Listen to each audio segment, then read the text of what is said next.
हमारे इस YouTube channel पर। Welcome on our YouTube channel.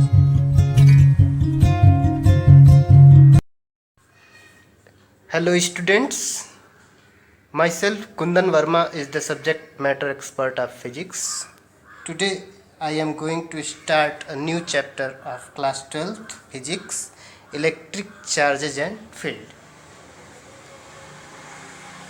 which is the very first chapter of your syllabus of this new class. So now start to discuss with electric charge. Electric charge. Previous class 10 में आप लोगों ने electric charge के बारे में पढ़ा होगा। ये बिल्कुल वही चार्ज है, उसी चार्ज के बारे में आज आपको फिर से एक बार और रिवीजन कराना होगा। तो आप लोगों ने पढ़ा होगा कि जब दो ऑब्जेक्ट्स को रब करते थे और सपोज एक पेन ले लिया और पेन को हमने रब किया और रब करके किसी कागज़ के टुकड़े के पास ले गए, तो क्या करता है, कागज़ के टुकड़े को अपनी ओर अट्रैक्ट कर लेता है। तो क्या हुआ, पेन पे कुछ चार्ज जनरेट हुआ और कागज़ के टुकड़े पर भी कुछ चार्ज जनरेट हो गया, जिसके वजह से दोनों के बीच में एक फोर्स ऑफ अट्रैक्शन जनरेट हो गया। तो यहाँ पर हम चार्ज को कुछ इस तरह से डिफाइन करते थे कि चार्ज फिजिकल क्वांटिटी है, चार्ज एक फिजिकल क्वांटिटी है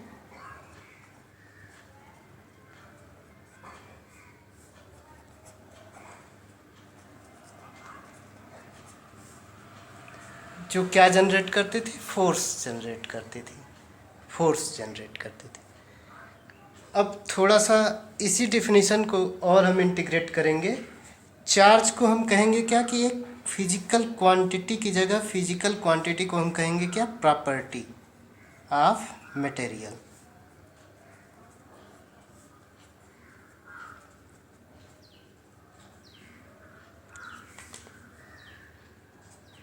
Charge is the property of material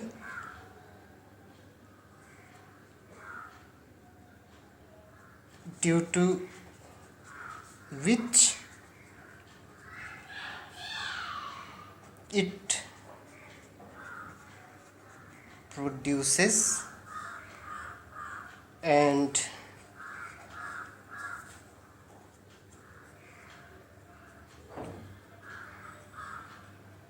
experiences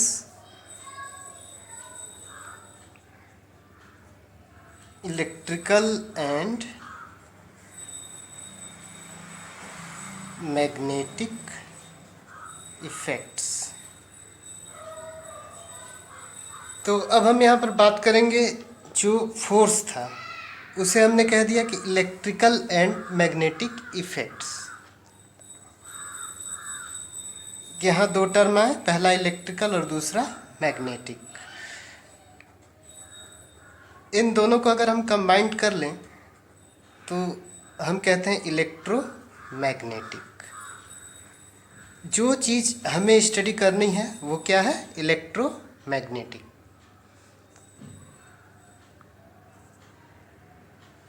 electromagnetics की हमें स्टडी करनी है। चलिए, ये तो हो गई चार्ज की बात। अब चार्ज कितने टाइप के थे, दो टाइप के, positive charge and negative charge.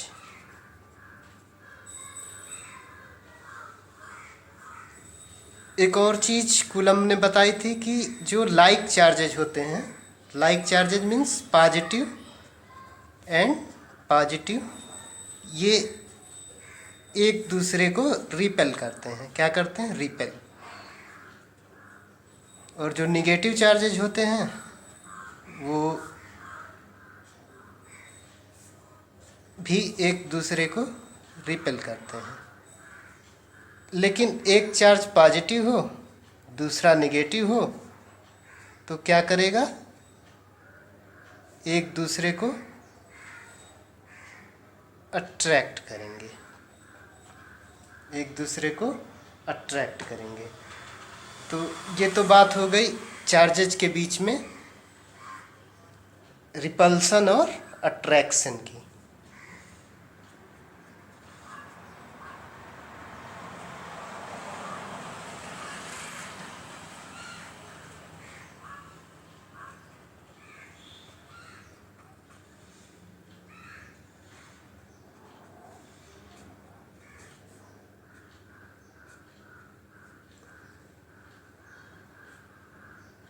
Like charges repulsion produce करेंगे और अनलाइक चार्जेज अट्रैक्शन।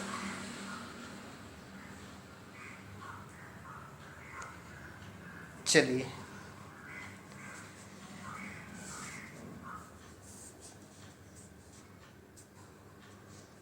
आगे बात करते हैं यूनिट। एसआई यूनिट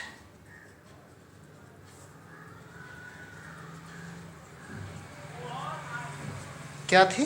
कूलम, जिसे कैपिटल सी से रिप्रेजेंट करते हैं।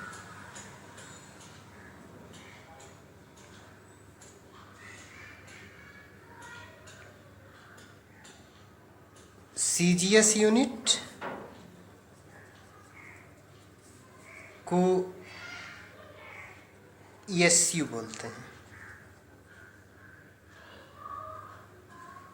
और ईएसयू से ही डिनोट भी करते हैं।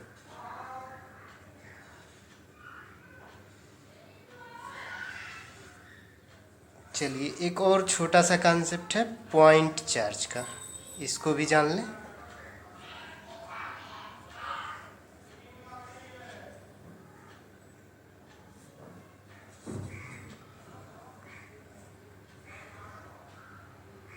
पॉइंट चार्ज की जो साइज होती है, स्पेशियल साइज, यानी कि स्पेस में जो साइज हम कंसीडर करते हैं, स्पेशियल साइज वो निग्लिजिबल होती है as compare to other distances, as compare to other distances means ये एक निग्लिजिबल साइज का चार्ज होता है, निग्लिजिबल साइज।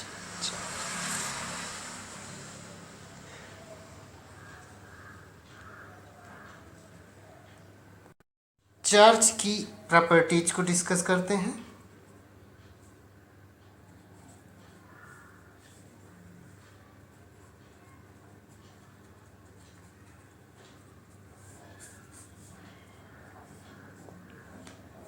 पहली प्रॉपर्टी ये है कि चार्ज डायरेक्शन का इंडिपेंडेंट होता है, यानी कि चार्ज क्या होता है? Scalar. Charge is a scalar quantity.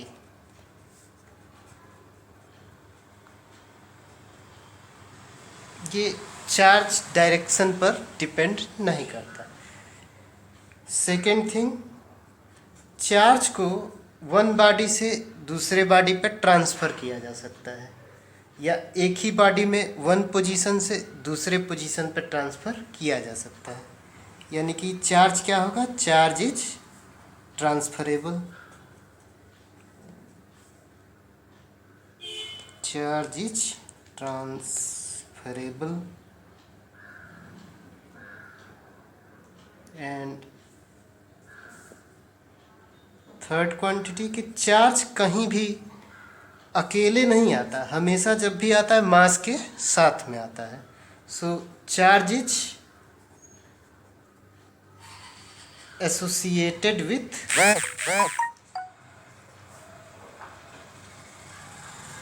Mass. Charge is associated with mass. Fourth, किसी भी सिस्टम का जो टोटल चार्ज होता है वो कांस्टेंट रहता है, यानी कि चार्ज को न तो क्रिएट किया जा सकता है और न ही डिस्ट्रॉय किया जा सकता है। यानी कि चार्ज जो होता है वो क्या होता है? Charge is conserved. Charge is conserved.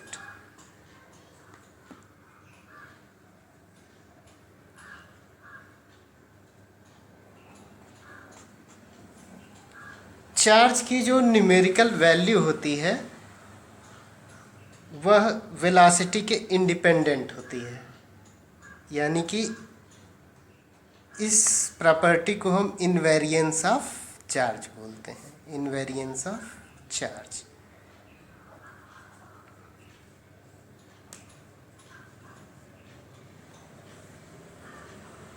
Next property जो है, चार्ज इलेक्ट्रिक फील्ड और मैग्नेटिक फील्ड दोनों ही प्रोड्यूस करता है।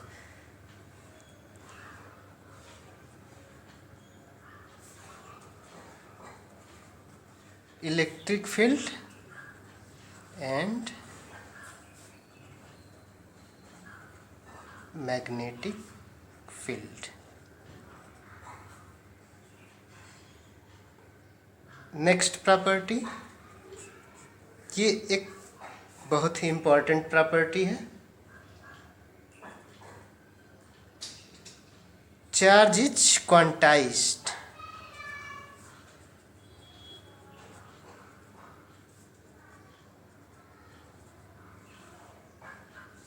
क्वांटाइजेशन का क्या मतलब हुआ, या चार्ज को हम कब कहेंगे कि quantized?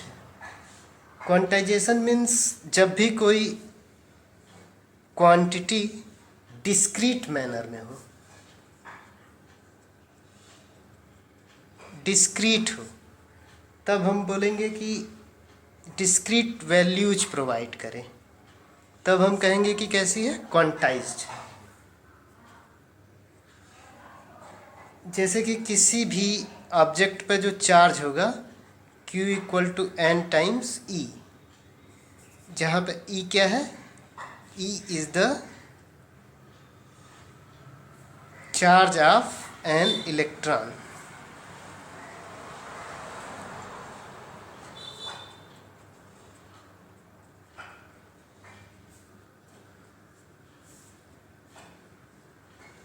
(1.6 into 10⁻⁻19 coulomb negative charge. और n कहाँ से कहाँ तक, n means 0, 1, 2, 3 and so on।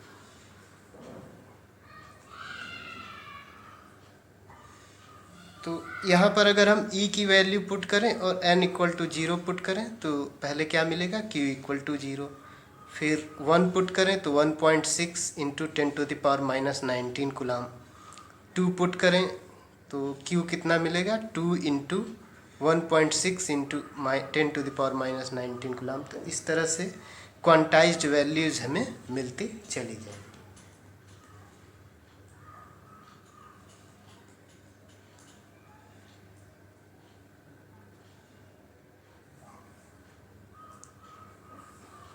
Thank you, thank you. अगर आपको हमारा वीडियो पसंद आया हो तो लाइक, शेयर और सब्सक्राइब कीजिए।